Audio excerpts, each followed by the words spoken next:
Radhe Raman sir के digital school of education में आपका स्वागत है। चलिए आज इस टॉपिक को सरल तरीके से समझते हैं। आज का हमारा विषय है तनाव और उसका प्रबंधन। ये एक ऐसा विषय है जो हम सभी के जीवन में, चाहे स्टूडेंट्स हों या प्रोफेशनल्स, एक आम चुनौती है। तो आज हम जानेंगे कि ये आखिर है क्या और इससे कैसे निपटा जा सकता है।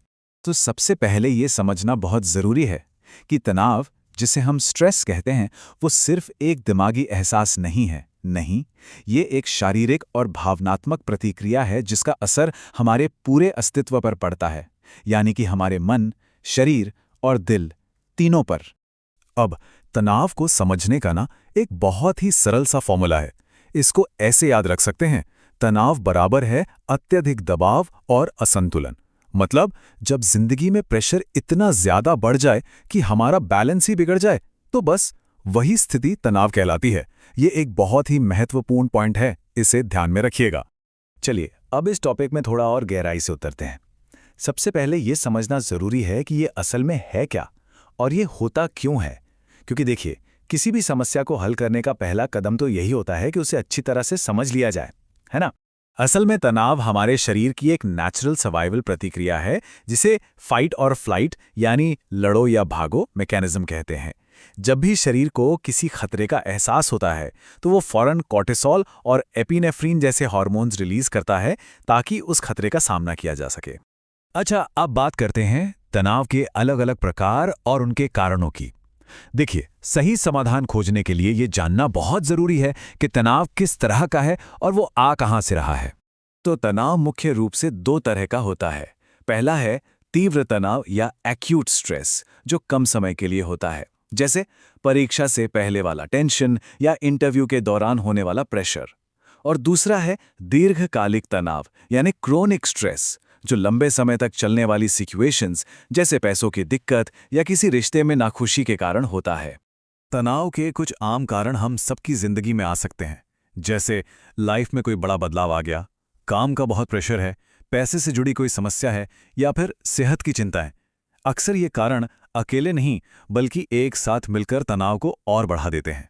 तो एक महत्वपूर्ण सवाल ये है कि तनाव को पहचाना कैसे जाए। ये हमारे शरीर और मन में कुछ लक्षणों के रूप में दिखाई देता है, और इन लक्षणों को समझना सेल्फ अवेयरनेस की तरफ पहला कदम है। शारीरिक रूप से देखें तो तनाव के लक्षण हो सकते हैं बार बार सिर दर्द होना, मांसपेशियों में दर्द या ऐंठन महसूस होना, सीने में दर्द लगना, हर समय थका थका रहना, नींद आने में मुश्किल होना और पेट खराब रहना। ये सब हमारे शरीर के सिग्नल्स हैं कि कुछ ठीक नहीं है और ध्यान देने की जरूरत है। और अगर हम भावनात्मक और व्यवहारिक तौर पर देखें तो तनाव के कारण गुस्सा या चिड़चिड़ापन बढ़ सकता है, चीजें भूलने की समस्या हो सकती है, किसी काम पर ध्यान लगाना मुश्किल हो सकता है, लोगों से मिलने जुलने का मन नहीं करता और कई बार तो बार बार रोना भी आ सकता है। चलिए, अब जब समस्या समझ आ गई है तो समाधान पर आते हैं। इस सेक्शन में हम तनाव को कंट्रोल करने के लिए कुछ बहुत ही शक्तिशाली तकनीकों के बारे में जानेंगे, जिनका इस्तेमाल कोई भी कर सकता है। ये उपाय बहुत ही सरल और प्रभावी हैं। तो तनाव से राहत पाने के लिए ये 5 मुख्य रणनीतियां हैं। हम कह सकते हैं कि ये 5 आदतें एक तनाव मुक्त जीवन की नींव हैं। पौष्टिक भोजन करना, नियमित व्यायाम, पूरी नींद लेना, पानी पीना और अपने कामों की लिस्ट बनाना। पहली और सबसे जरूरी तकनीक है समय प्रबंधन। खासकर विद्यार्थियों के लिए ये बहुत महत्वपूर्ण है। इसके 3 आसान से स्टेप्स हैं। सबसे पहले अपने सभी कामों की एक लिस्ट बनाइए। फिर ये तय कीजिए कि कौन सा काम सबसे जरूरी है, और अंत में ऐसे लक्ष्य सेट कीजिए जो वास्तविक हों, जिन्हें पूरा किया जा सके। दूसरी तकनीक है एक स्वस्थ जीवन शैली अपनाना। इसका मतलब है संतुलित और पौष्टिक भोजन करना, नियमित रूप से व्यायाम या योग करना और रोजाना कम से कम 7 से 8 घंटे की भरपूर नींद लेना। शराब और कैफीन जैसी चीजों से दूरी बनाना भी बहुत फायदेमंद होता है।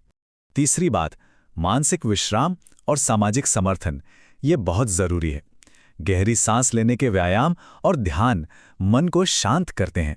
साथ ही अपने परिवार और दोस्तों से बात करना एक शक्तिशाली स्ट्रेस बस्टर का काम करता है। अपनी भावनाओं को शेयर करने से मन हल्का होता है। अपने शौक के लिए भी समय निकालें। और ये देखिए, ये पूरी प्रक्रिया को एक साथ दिखाता है। ये एक तनाव प्रबंधन प्रणाली है जो मूल्यांकन से शुरू होती है, फिर रणनीतियों के माध्यम से आगे बढ़ती है और अंत में सुधार की ओर ले जाती है। ये एक पूरा चक्र है। अब हम अपने अंतिम खंड की ओर बढ़ रहे हैं, जो है सकारात्मकता की ओर। इसकी शुरुआत एक प्रेरक संदेश के साथ होती है कि सकारात्मक दृष्टिकोण की शक्ति से जीवन को बदला जा सकता है। एक बहुत ही महत्वपूर्ण सलाह जो यहाँ दी गई है वो यह है, यदि तनाव बहुत अधिक हो और दैनिक जीवन को प्रभावित कर रहा हो तो किसी मनोचिकित्सक से परामर्श लेना सबसे अच्छा होता है। याद रखिए, मदद मांगना कमजोरी नहीं बल्कि ताकत की निशानी है। तो इस पूरी चर्चा के बाद एक सवाल उठता है, आज से तनाव को दूर करने के लिए कौन सी एक अच्छी आदत अपनाई जा सकती है? इस प्रश्न पर जरूर विचार करें और एक छोटा सकारात्मक कदम उठाने का संकल्प लें। पढ़ते रहिए, सफलता आपकी है।